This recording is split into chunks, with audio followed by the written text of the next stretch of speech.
It's not like he wrote a check for $1,000 or did anything sensational. It was just all he did was jump my car and just said this prayer to look after me, lumping up here. Welcome back to our mental health series. In the last video, 10 nomads opened up about their experience with loneliness. In this video, these same nomads share the how of connection, offering practical tips and insights on building community while living a nomadic lifestyle. Everyone you meet has something to teach you. And that's how I've lived the last 25 years of my life. Everyone I meet will teach me something. Some of them teach me how not to behave. That's true. But I've learned from them. They have made my life better. I grew up fearful of everybody and everything. I was afraid of what people thought of me. I was afraid my opinions weren't right. I was afraid to do bad in school. I was just a fearful kid. And, it's taken me a long time to find myself, I guess, because I was so fearful, and I'm not anymore. And losing that fear of what other people think of me, is a big part of you become a nicer person because you're not always on defense. People are still going to hurt you, but it doesn't even matter as much anymore. You might have to make more of an effort at the very beginning. Just like if you move to a city, sometimes you have to make an effort to go get involved with things. And I think it's the same thing with a nomadic community. But I will say, don't be afraid to take that opportunity and just do it. There's such a vibrant, wonderful community out here that I think it's worth making that jump off the cliff, so to speak, and just do it. Just go give it a try. The metric I've sometimes joked about that I knew when I needed to socialize more was when I'd been alone for weeks, alone in the forest or desert or whatever, and I'd find myself having a long conversation with a convenience store clerk or gas station clerk. That was kind of my sign that maybe it was time to socialize a little more. Every person that stands in front of me has something to give to me, and I have something to give to them. And it's my obligation and my responsibility as a human being on this earth to take from them and to give to them. And I'll tell you what, that has changed my life utterly and totally in ways I can't even describe or imagine. Connection through service. Volunteer wherever you are in the country. You can find something to do to connect with people. I need a task. I volunteer in Quartzite at Isaiah 58. I serve dinner. Can't cook a lick, but I can slop it out and give it to folks and smile. I can do that. The only way to be truly happy, internally full of joy, was to serve. I moved into a van, and then I fell in love with it, and it just changed my life, and I wanted to tell others. I've personally found volunteering or service-based work to be an excellent way to connect with others, especially for introverts and especially for folks who have social anxiety. And the reason for this is that it gives an opportunity to connect, to contribute, but it's within a container. There's an aspect of order to it. There's a start time, there's an end time. You know your task, you know your role. And so that's a great way to bring a certain groundedness to connection without feeling so overwhelmed. You can also get involved with things that are helping other people. So they have several groups out there that goes and they help other nomads either, build out their rigs, something that it gives back to the nomadic community. I find that being of service to others, it's a way for me to get out of my own head, to give back a little bit. Connection through social media. We all hate Facebook and social media. We can descend down black holes and rabbit holes and whatever, but it is our lifeline on the road. Imagine a tribe, but it's an invisible tribe. We're spread out, but we're networked like spider webs. It keeps us in touch with each other. So other examples, I'm on the road, I've met somebody, and then a year later we find we're just 100 miles away, converging in the same direction. So I wound up camping with these people for a week. It was hard to reach out on Facebook and admit that hey, I'm out here, I'm alone and scared and lonely. Especially as an older woman who's always been independent, it felt weird to do that. But I knew that I had to. I knew that if this was going to work for me, I had to do the things that were suggested, and reaching out was one of them. What I found, especially through YouTube, is that sharing the nomadic experience has amplified the joy and the celebration I have of this lifestyle tenfold. Not only sharing incredible locations like this and saying that you too can come have this view and spend 9 days out in the middle of nowhere with these $1 million views for $0, but simultaneously I love sharing how to do it. This is a lifestyle of freedom, not only because of the adventuring, but it's like freedom down to the soul.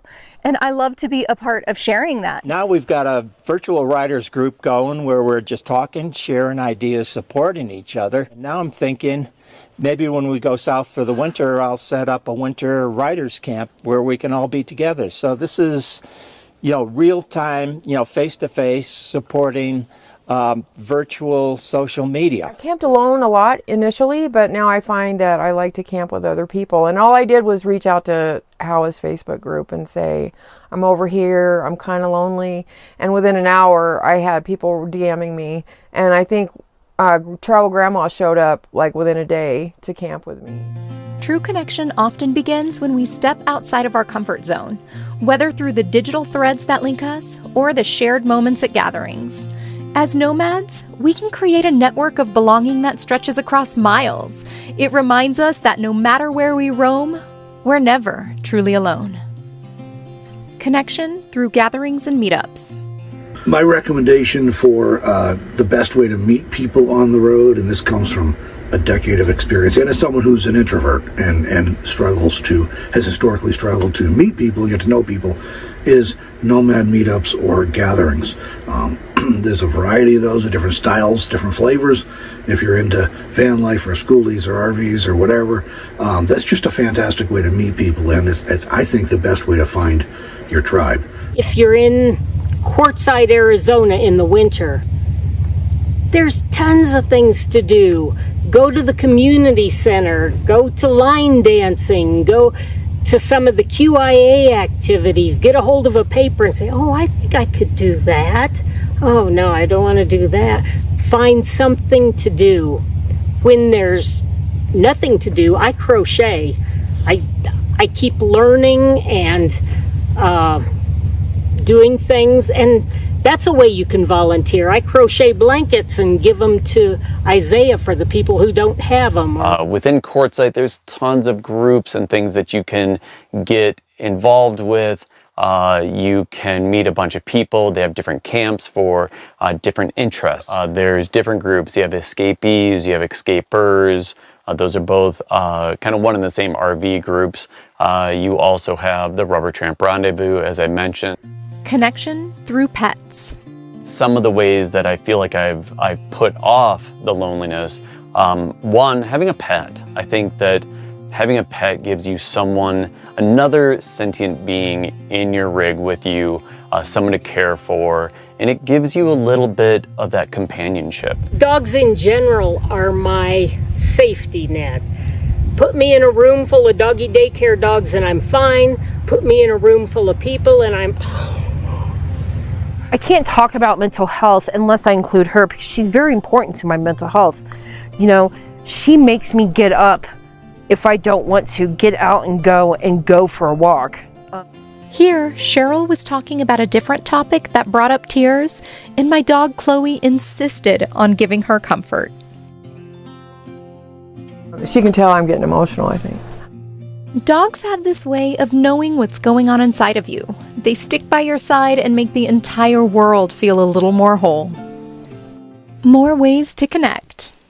The other thing you can do, or that I've done, is that getting a job. In the summers, I work as a campground host, so I have that socialization, talking with campers, and typically these are like-minded people, so they love the outdoors, something that I do as well, so you have something in common with them.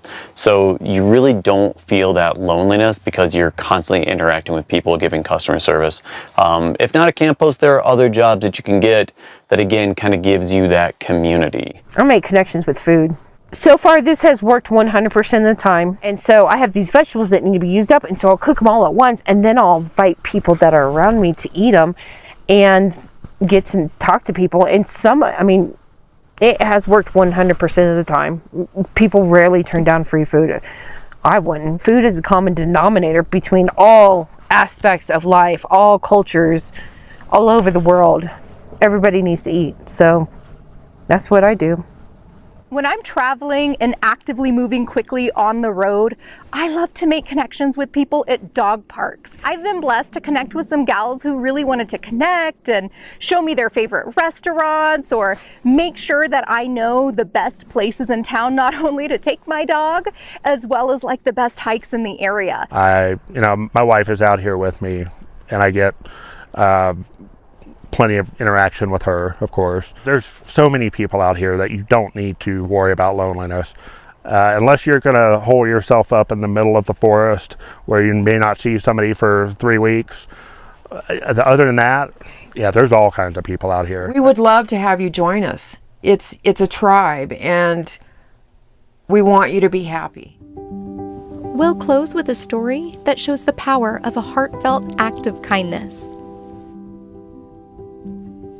I was camping out in Texas, and there was a tornado warning, so I didn't pitch a tent. I slept in my car. 3 o'clock in the morning, I hear a buzzing.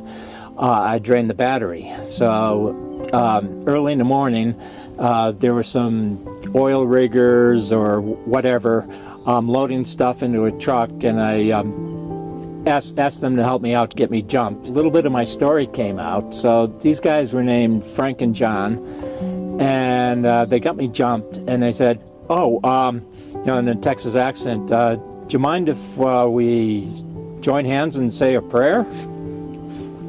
Okay, so I'm lumping up here. Every time I tell this story, said sure, and so we held hands, and Frank, the older guy, says, we're gathered here, ask the Lord Jesus to look over John on the road. And it was simple as that. It's not like he wrote a check for $1,000 or did anything sensational. It was just, all he did was jump my car and just said this prayer to look after me.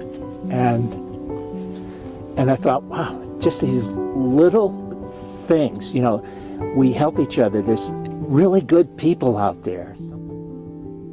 This video explored how 10 nomads build community while living on the road.